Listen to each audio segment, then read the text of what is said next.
Twongeye kubasuhuza nshuti bavandimwe b'ibiganiro byacu kuri Sahel TV. Imana ibaha umugisha.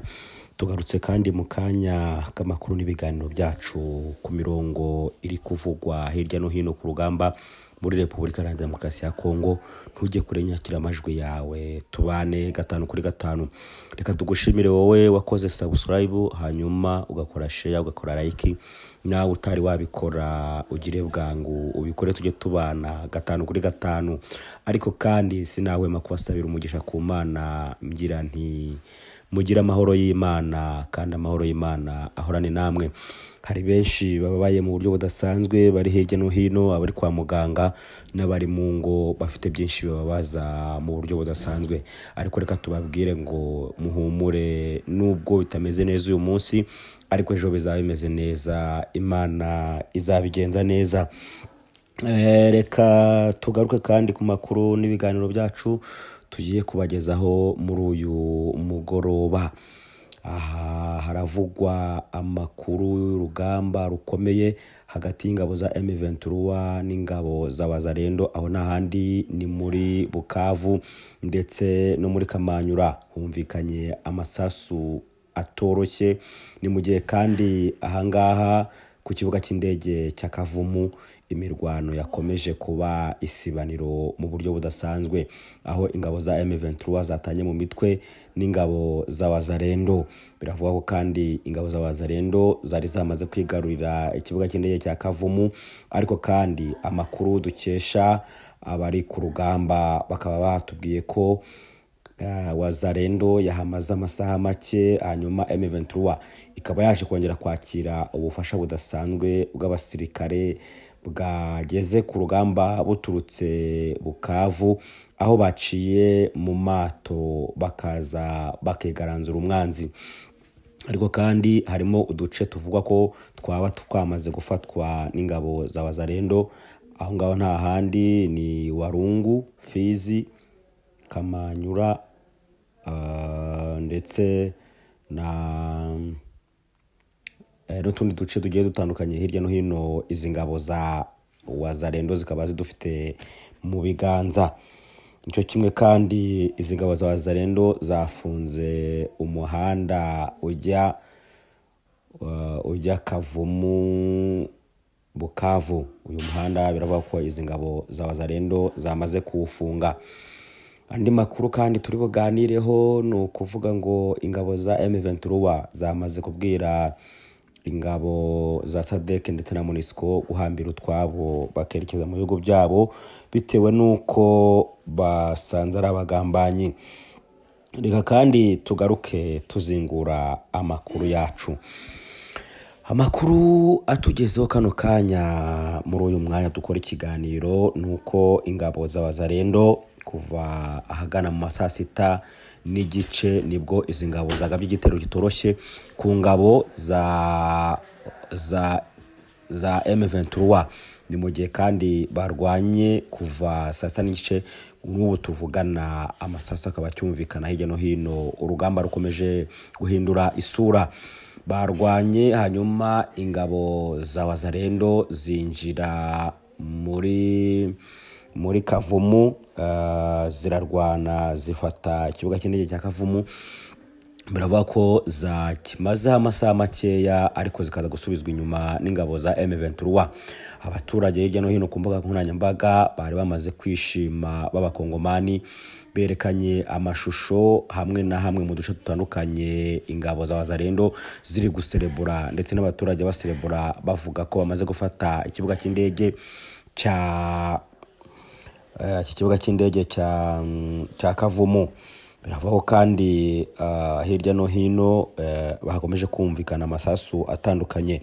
Izi ngabo za Wazalendo zashaka gufata ikibuga cy'indege cya Kavumu ndetse bagakomerezaho berekeza mu mujyi wa Bukavu. Sawa gusa kuko izi ngabo za Wazalendo zavuga ko zigomba gukomeza zikagera Kamanyura n'ahandi. Ahangaha Kamanyura naho biravuga ko humvikanye urusaku rw'amasasu ajya atandukanye, aho bakomeje naho gutana mu mitwe mu buryo budasanzwe. ariko kandi uru rugamba nubwo barurwanye biravuga ko nubwo ingabo z'abazalendo zagiye zifata ibice bimwe byegereye ikibuga cy'indege cya Kavumu bakaba bifite mu biganza byabo, ndetse n'umuhanda werekeza uva Kavumu werekeza Bukavu ukaba wafunzwe n'igisirikare cya wazalendo. Biravuga ko izi wazalendo zaba zasubijwe inyuma n'igisirikare cya M23. Ni mu gihe batanye mu mitwe, aho bivuga ko M23 yari yiraye ifite abasirikare bakeya ku kibuga cy'indege cya Kavumu, ariko bari kurwana M23 yaje kwaka umusada mu buryo budasanzwe. Makuru aturuka Bukavu avuga ko izi ngabo za M23 zatanze umusada ziva Bukavu zerekeza Kavumu ziciye inzira y'amazi, kuko n'ahandi hari inzira yerekeza ku kibuga cy'indege cya Kavumu. Izi ngabo rero bivuga ko hagiyeho amato agera kuri 3 akajya gutanga umusada ku kibuga cy'indege cya Kavumu. Abo bageze ku kibuga cy'indege cya Kavumu rero batanze umusada, bararwana karahava, bakoresha imbunda zikomeye ziremereye mu buryo budasanzwe. Bakavuga ko kandi iyi M23 yohereje abasirikare barwana mu buryo budasanzwe, bakoresha imbunda ndetse ngo n'udushoka. Barwanye rero mu buryo budasanzwe, babasha kongera kwisubiza ikibuga cy'indege cya Kavumu. Hari mu mirwano itoroshye, ariko nubwo bisubije ikibuga cy'indege cya Kavumu, biravuga ko mu nkengero z'ikibuga cy'indege cya Kavumu n'ubundi wazalendo yamaze gukaba iraho hafi. Imirwano rero ikaba ikomeje kuba ku rugamba, n'ubundi amasasu n'imbunda zikomeye ziremereye bikaba bikomeje kurema urugamba. Biravuga kandi izi ngabo za wazalendo zigomba kugaba ibitero shuma mu buryo budasanzwe kugira ngo zigarurire ibice bigiye bitandukanye hirya no hino kuri Repubulika Iharanira Demokarasi ya Kongo. Ahangaha kandi izi wazalendo bivuga ko zamaze kongererwa umushahara, aho bari guhembwa 1,500 cy'amayero. Bikavuga ko izi ngabo zidasanzwe ziri kurwana urugamba mu buryo buteye ubwoba. Ariko kandi reka twongere tugaruke mu mujyi wa Bukavu. Umujyi wa Bukavu biravuga ko iyi wazalendo naho iri kuhanurwanurwa hirya no hino.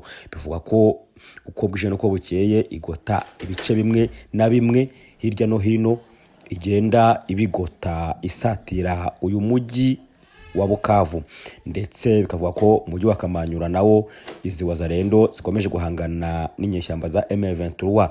Ni mu gihe ibice bimwe na bimwe hirya no hino M23 yavuze yisubije, n'ubundi kugeza kuri isaha biravuga ko ingabo za M23 zamaze kuva muri ibyo bice, ahubwo wazalendo yahigaruriye. Ubu rero nta kindi wazalendo ihanganye nacyo, irashaka kwisubiza ikibuga cy'indege igafata na Bukavu. Ni mu gihe kandi tugarutse hano ku kibuga cy'indege cya Goma ndetse no mu gace ka Goma na Nyiragongo, uravuga ko izi ngabo za wazalendo zifite ibirindiro bikomeye mu gace ka Nyiragongo. Ibi birindiro rero bikomeye mu gace ka Nyiragongo bikavuga ko ari byo biri gutegura ibitero bikomeye bigomba kugaba mu mujyi wa Goma. Uyu mujyi wa Goma rero bakavuga ko bashaka kongera kuwigarurira. Ni mu gihe kandi izi ngabo za M23 zasize intwaro zikomeye mu bice bimwe by'umujyi bigize umujyi wa Goma mu buryo bwo kwirinda izi wazalendo ndetse n'abasirikare ba FDLR bafatanyije n'ingabo za Repubulika Iharanira Demokarasi ya Kongo ndetse n'ingabo z'abarundi. Izi ngabo za M23 zikomeje kwitegura mu buryo budasanzwe kuko badashaka kurekura uyu mujyi wa Goma. Izi ngabo za M23 zigiye zihanganye n'ingabo za wazalendo mu buryo budasanzwe, zapanuye rwose hirya no hino mu mujyi wa Goma. Haravugwa intwaro zidasanzwe za M23, umujyi bawukikije barawugota mu buryo budasanzwe. Baragira bati ntidushaka izi ngabo ko zongera kuvogera umujyi wa Goma. Mu gihe kandi umuvugizi wa M23 Lawrence Kanyuka yamaze kuvuga ko izi ngabo za SADC cyo kimwe n'ingabo za MONUSCO zimaze gukora ibintu bidasanzwe, kuko aribo basanze aribo bagambaniye izi ngabo za M23. Mu kubagambanira ni mu gihe bamare bamaze gusinyana amasezerano adasanzwe yo kuvugurura ikibuga cy'indege cya Goma, hanyuma SADC ikazabona aho ica yerekeza mu bihugu byazo. Ariko kandi aya masezerano ababikurikiranira hafi bavuga ko yari amasezerano y'abaringa, ahubwo ari uko SADC n'ingabo za MONUSCO barushije ingabo za M23 ubwenge, bakabahenda ubwenge mu buryo bw'ubugambanyi bukomeye kandi buteye ubwoba. Ibi rero M23 yaje kureba isanga izi ngabo za SADC ndetse na MONUSCO zaba zihishe inyuma y'ibitero biherutse kugabwa kuri uyu mutwe wa M23 witwaje intwaro uri kubarizwa ku butaka bwa Kongo, aho uri gucungira umutekano umujyi wa Goma mu buryo budasanzwe. M23 kandi yatangaje ko itakihanganira ibingibi, ahubwo ibabwira ko bagomba kuva ku butaka bwa Repubulika Iharanira Demokarasi ya Kongo vuba na bwangu bakerekeza mu bihugu byabo. Reka kandi twongere duterere amaso hirya no hino muri Repubulika Iharanira Demokarasi ya Kongo.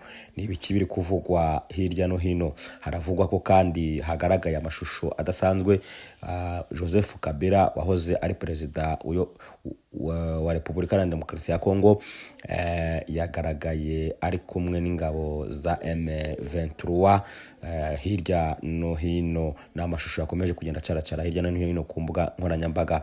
Uyu kandi aherutse kuvuga ko agomba kuza kwinjira mu gisirikare cya M23 agafasha izi nyeshyamba kugarura amahoro muri Repubulika Iharanira Demokarasi ya Kongo. Yavuze ko mu gihe yari amaze imyaka igera kuri 6 mu buhungiro, aho ngaho nta handi ni muri Afurika y'Epfo, igihe kigeze kugira ngo agaruke mu gihugu cyamubyaye. Avuga ko kandi agomba kwinjirira mu burasirazuba bwa Repubulika Iharanira Demokarasi ya Kongo. Agitangaza mu magambo abarebera hafi basanze ari amagambo akomeye kandi atoroshye. Nayo mpamvu bavuga ko izi ngabo za FARDC cyo kimwe n'ubutegetsi bwa Repubulika Iharanira Demokarasi ya Kongo buyobowe na Felix Tshisekedi bafashe umwanzuro wo kugaba ibitero mu buryo budasanzwe ku ngabo za M23 aho zerereye hose, bakagerageza kwigarurira ibice izi ngabo zabambuye. Biravuga ko rero ku mirongo y'urugamba hirya no hino izi ngabo za M23 zikomeje gukubitwa inshuro uko bwije n'uko bukeye. Ariko kandi mu minsi yashize bagabweho igitero hano mu mujyi wa Goma, babasha kwirwanaho hanyuma basubizayo ibyo bitero. Nicyo kimwe no mu mujyi wa Bukavu ahazwi ku kibuga cy'indege cya Kavumu, ni nako byagenze aho bagabweho igitero gikomeye n'ingabo za Wazalendo, ariko babasha kwirwanaho nubwo Wazalendo yari yageze ku kibuga cy'indege ikahamara amasaha make. Amakuru atugeraho kandi amakuru yizewe avuga ko ingabo za M23 zabashije gusubizayo ibi bitero. Ikibuga cy'indege cya Kavumu kikaba kiri mu maboko ya M23. Byashobokaga ko izi ngabo za Wazalendo zahita zikomeza zerekeza mu mujyi wa Goma mu buryo budasanzwe, zikerekeza mu mujyi wa Goma zigafata utundi duce ndetse no mu mujyi wa Bukavu. Ariko kandi M23 ikomeje nayo guhagarara bwuma igasubizayo ibi bitero biri kuyigabwaho uko bwije n'uko bukeye. Ariko kandi amakuru aturuka ku rugamba avuga ko izi ngabo za Wazalendo mu minsi yatambutse atarizo zarwanye n'izi M23, kuko ziri kuza zari amavubi zisize insenda mu buryo budasanzwe ku rugamba, ziraremesha urugamba uko bwije n'uko bukeye, zirahatana zimeze nabi ku mirongo y'urugamba. Abantu bakibaza se byagenze bite? N'agahimbaza musiki zahawe mu buryo budasanzwe, dore ko bakubiye gatatu aho bahembwaga amayero 500, bikaba bivuga ko uyu munsi bayakubye gatatu, bakaba bagiye kujya bahembwa 5. Ibi rero Felix Tshisekedi niwe ukomeje kuzamura agahimbaza musiki kaba basirikare. Biravuga ko kandi hirya no hino kuri Repubulika Iharanira Demokarasi ya Kongo izi ngabo z'Abazalendo zasubijwe ku ibere, ziri gusingizwa uko bwije n'uko bukeye. N'abakurikiranira hafi uru rugamba bakavuga ko zirwana urugamba mu buryo budasanzwe. Natwe rero dukomeje kuhababera 5/5 uko bwije n'uko bukeye, tubagezaho amakuru ari kubera ku butaka bwa Repubulika Iharanira Demokarasi ya Kongo. We ntukure urushinge ntujye kure, kanda subscribe cyangwa se ukore share, ukande like, tujye tubana mu biganiro byacu uko bwije n'uko bukeye. Inkunga yawe irakenewe kandi natwe tugusaba umugisha ku Mana, Imana igumugisha. Reka kandi twihanganishe abari kugenda bakurwa mu byabo n'intambara iri kubarizwa ku butaka bwa Kongo. Tubabwiye tuti muhumure, mwizere Imana iminsi mikeya ifite uko izabigenza mukagaruka mu byanyu. Mukomeze rero mubane natwe, turabakunda, mugira amahoro y'Imana, Imana ibarinde.